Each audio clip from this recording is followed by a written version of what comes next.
In this video, I am going to be breaking down the UK government's comprehensive immigration reforms, which was announced on the 1st of July 2025. It has been designed to, in quote, restore order and control to the points-based system, from raising skill and salary thresholds, removing over 1,000 occupations, ending overseas care worker recruitment, to a new time-limited temporary shortage list. I'm also going to cover all the game-changing updates and what they mean for businesses, migrants, and the UK workforce in all of its entirety. So let's dive into the video, right? Hello everybody, welcome back to my channel. My name is Wemimo and I'm also known as That Mom of 5 and also known as TMO5 Kanduko. So today I am peeling back the layers of the UK's brand new immigration policy, a policy that marks a complete reset of how skilled migration works in 2025. I know some Nigerians are already like, oh, they have come again, immigration people. So what is happening and why is it really happening? So the UK government they launched a major reform of its immigration system.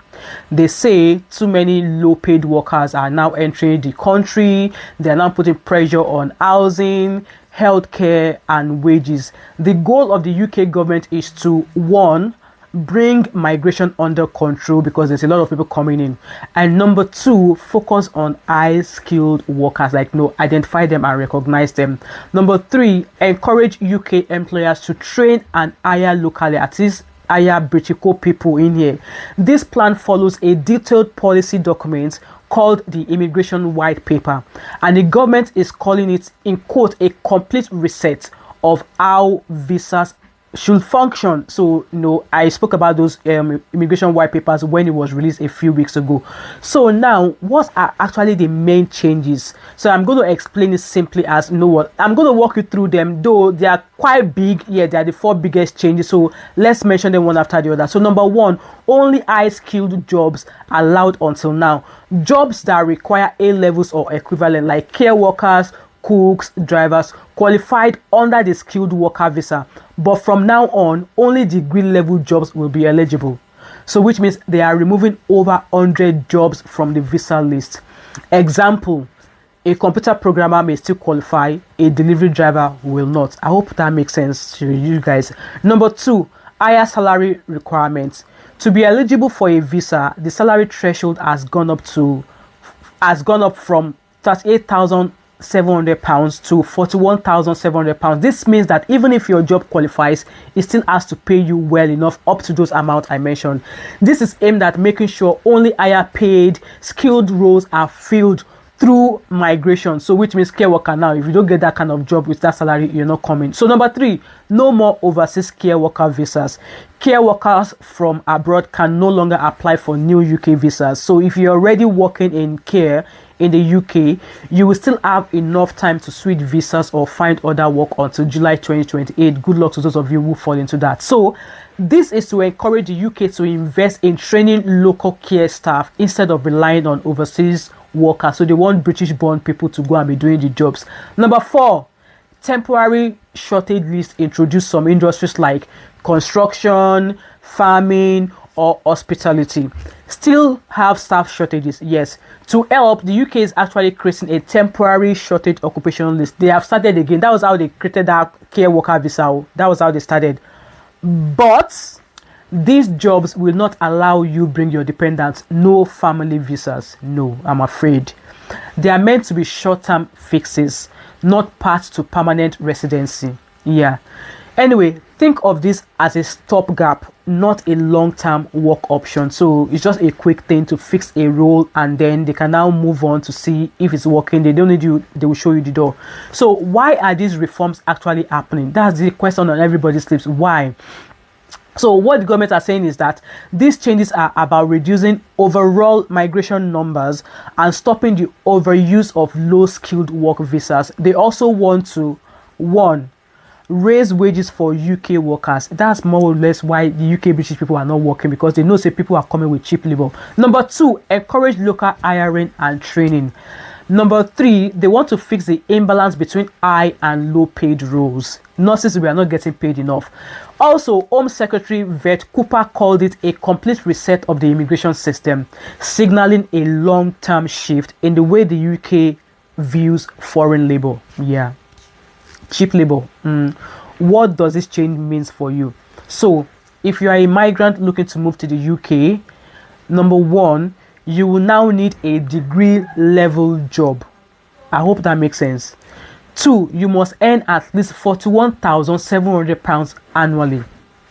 Three, low paid work like care or retail won't qualify anymore. So if you're already in the UK on a work visa right now, you have until July 2028 to switch to another eligible role or visa. Be saving money, be saving money. Two, if you are in a sector being removed from the list, you will need to actually plan ahead. Yes, I'm sorry, that's how things are. Again, if you are a UK employer now, one, you must pay more to sponsor workers. They will be charging you more to to pay people.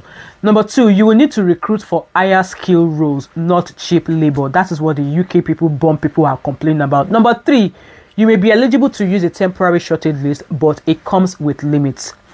Also, if you are a UK resident, you are expected to see more investment in local skills and training. So those of us that we are here, they're expecting that things will be changing for us.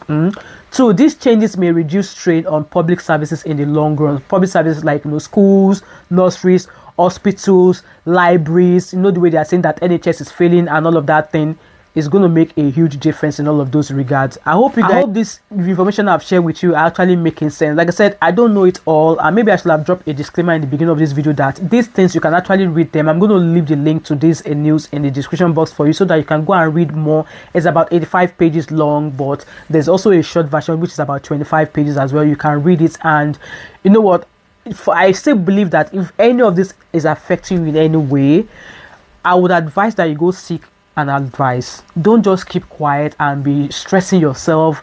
Just go seek an advice. Go to your local citizen advice bureau.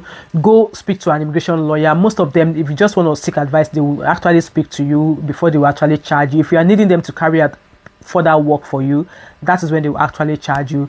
So I know a lot of Nigerians will be like, oh, why are you telling us all of this? Why are you telling us all of this? For me, I understand why this government is doing it, and which also brings me back to obviously addressing those of us who are Nigerians, and for those who are also here, obviously whose country we've also come to live at. You guys need to understand that if where we are coming from is actually a good place for us, we will not be trooping abroad. We will not be trooping to all of these countries. And also for those of us who are already residents here, in a way, I believe I understand why this government is doing it. You can imagine there's lots of housing shortages here. There are lots of people who are being overcrowded in their accommodation, and also for those who are actually coming from Nigeria as well, you need to see the way private landlords are actually hiking the rents. It's crazy. But with that being said, this is my final advice to those of us who are here. Please start saving money, because all of this is going to cost you money. It's going to cost you money. So start saving. If it is overtime that you can pull, start pulling it. If it is extra shift, you can pull. If it is multiple jobs, you can pull. Start doing it. And while you are pulling those extra jobs, please take good care of yourself. Make sure you are doing your monthly checks. If you notice that you're getting, take your health seriously. Don't say because you are trying to save money for all of these changes that we allow you to either change your visa, or maybe you are considering going back home to Nigeria, or whatever decision you decide to take after this new policy has been released. Please look after yourself, because now person where they are alive go live better, go chop better. If you don't chop better, you don't want to buy unnecessarily. With that being said, guys, if you are being impacted by this information, by this new policy, do let me know in the comment section. And if you already know your way out, feel free to share with us in the comment section. And are you not bothered about this new immigration policy? Leave your thoughts and opinion in the comment section. And if you've watched this video till now and you've not yet subscribed to my channel, what are you waiting for? Don't forget to like, drop a comment in the comment section, subscribe if you've not yet done so, turn on your post notification, share this video. Do not hesitate to join my membership, and I hope to catch up with you in another video. All right, bye for now. Bye.